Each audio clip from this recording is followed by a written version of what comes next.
All right, thanks so much, Tim. There was lots and lots of questions and activity in the chat throughout your whole Great. talk.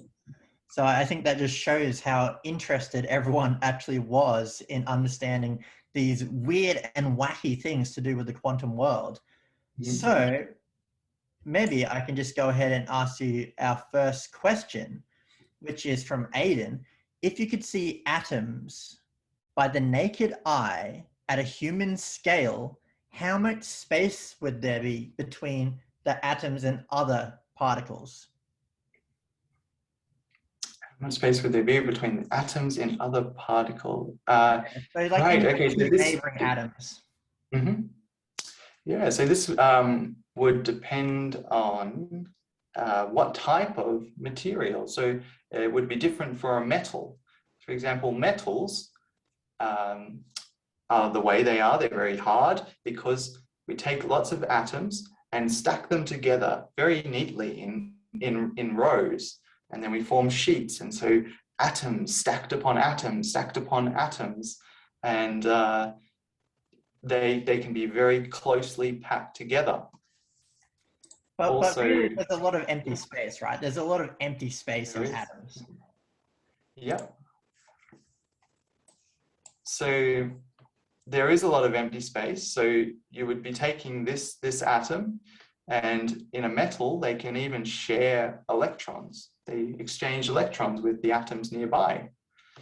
But indeed, this picture is not to scale. So the nucleus is actually 1, 2, 3, 4. So this is 10,000 times smaller than the size of the atom. It's actually a very, very tiny spot. So if you imagine the electrons are out here and the nucleus is really a tiny pixel in the middle.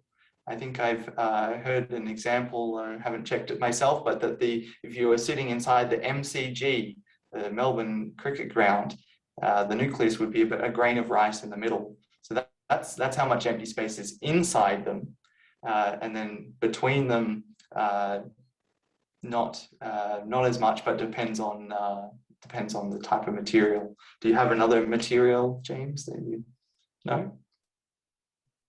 No, I think that's an excellent answer. I think, I mean, you should think about these atoms as kind of, a whole kind of sporting stadium that kind of has the football, whatever you're watching. It's just that the nucleus is a grain of sand inside that sporting stadium. So it is tiny. There is so much empty space at these very, very small quantum sizes. If you want to call it empty space, as we've just learned, I mean, the particles can be kind of distributed through this space. So it's a bit weird.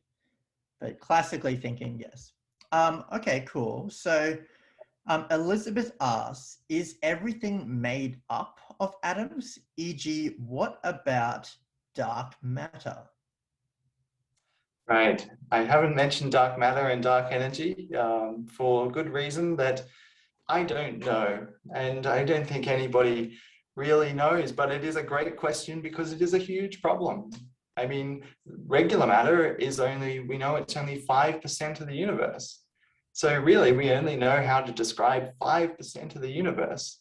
The rest probably isn't made up of atoms. It's something totally different. And this is, again, imagining the unimaginable. We have no idea what dark energy, dark matter could be, but we have to come up with ideas, sort of throwing away our previous knowledge and our everyday experience and think of something totally new. And so that's a big challenge for physicists. Yeah, awesome. Thanks very much. So H asks, what are the smallest particles?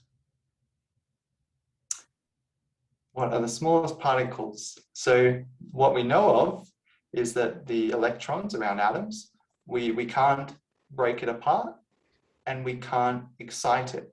So remember I described earlier that a bottle of water, if we thought of that as a particle, I can take a sip and break it down, or I can pour more water. It's very easy to do that, but with electrons, we haven't found a way to break it up or make it wobble or excite it. So electrons are the smallest and quarks are the smallest inside. Again, we haven't found anything smaller, but they're there may be something new to discover. Yeah. So, I mean, all of these really small particles are kind of abiding by quantum mechanical principles. So Liam asked, can you please describe what quantum particles are in a simple way? I mean, we just learned a lot about them and how they kind of go through double slits. But if there's one thing that the young stars kind of can pick out from the session, like how do you describe these in a very simple way? Mm-hmm.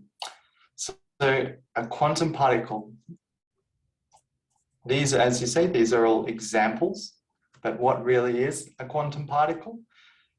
It's something that's very, very small, because these quantum physics laws that make things very weird only happen at small scales. So it has to be really any object that is very small.